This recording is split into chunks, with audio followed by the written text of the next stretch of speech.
துகள்கள் தடைகளை கடந்து செல்ல அனுமதிக்கும் கருத்து என்ன?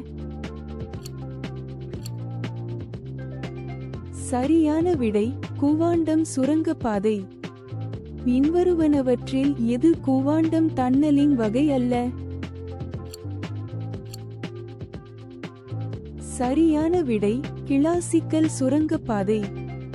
தொழில்நுட்பத்தில் குவாண்டம் சுரங்கப்பாதையின் முதன்மை பயன்பாடு என்ன?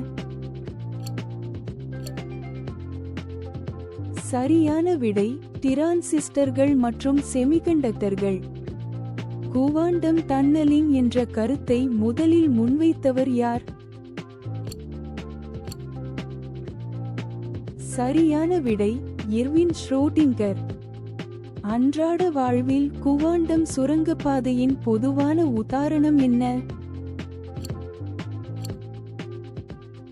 சரியான விடை செமிகண்டக்டர்கள் மூலம் எலக்ட்ரான் ஓட்டம்.